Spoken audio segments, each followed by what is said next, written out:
Well, ang ating ngayon topic is about kay Jesus Christ, kung bakit mas dapat kayong maniwala na si Jesus Christ talaga ay totoong nabuhay sa mundong to. Ito request sa atin ng ating friend na yung mga friends daw niya is mas naniniwala pa sa science na tayo daw ay dahil sa evolution, dating unggoy na naging tao.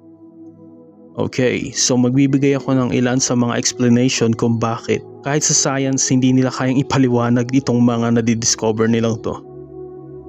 Noong taong 1982, si Ron White ay na-discover ang Ark of the Covenant sa lugar na tinatawag na Golgotha. Ito yung lugar kung saan pinako si Jesus Christ. Nung si Jesus Christ ay namatay sa krus, nagkaroon ng napakadilim na kalangitan at lumindol ng malakas.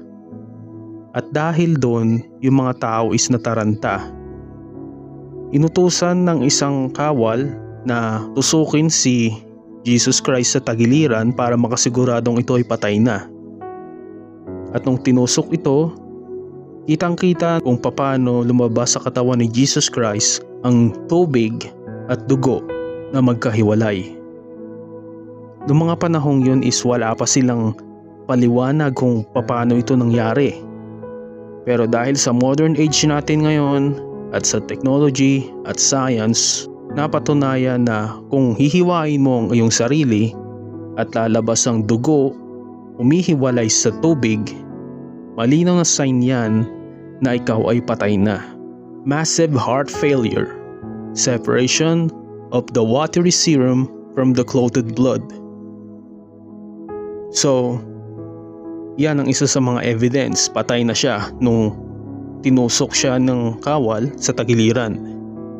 Ngayon, yung dugo ni Jesus Christ na tumapon sa lupa, nag-crack hanggang sa tumulo ito sa Ark of the Covenant.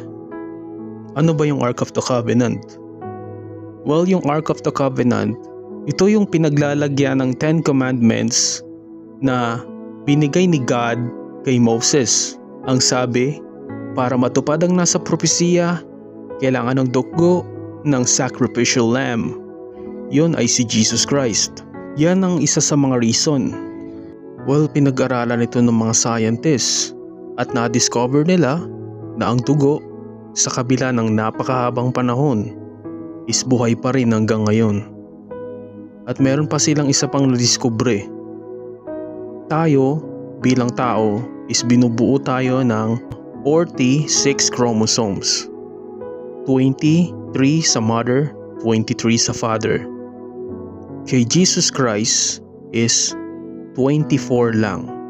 23 kay Mama Mary at 1 kay God Father in heaven.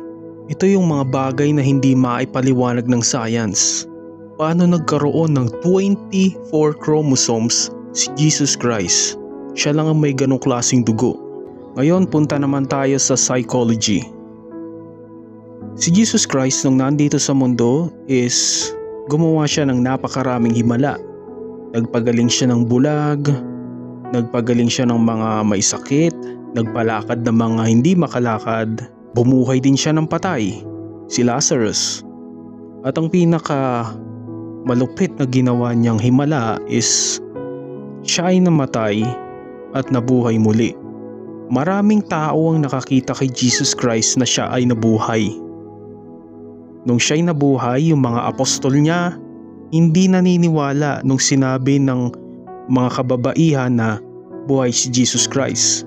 Kasi nung mga panahong yun is sila ay hindi nagmi-meeting para magkaroon ng susunod na discussion kung saan sila pupunta para magpakalat ng Word of God. Hindi na. Ang nasa isip noon ng mga apostol is magtago dahil baka sila na ang susunod na patayin. Hanggang sa nagpakita sa kanila si Jesus Christ, si Apostle Thomas. Ang sabi pa niya is kung maipapasok niya ang kanyang daliri sa sugat na pinagpakuan kay Jesus Christ ay saka lang siya maniniwala. At yun nga ang ginawa ni Jesus Christ, nagpakita siya dito. Hindi pa rin makapaniwala ang iba hanggang sabi niya, kumuha kayo ng pagkain at kakain ako sa harapan nyo. Kasi akala nila baka spirito lang yung nakikita nila. Ngayon, si Jesus Christ, hindi lang siya nagpakita sa mga apostol. Kasi kung doon lang siya magpapakita, is baka isipin ng mga tao is, oh, baka naman nagawa lang ng kwento yung mga apostol niya. Kasi kahit yung mga guards na nagbabantay sa libingan ni Jesus Christ, nung sinabi ng mga babae na buhay si Jesus Christ, is kala nila is nababaliw lang. Si Jesus Christ ay nagpakita sa 500 tao. Okay, dito ngayon papasok yung psychology.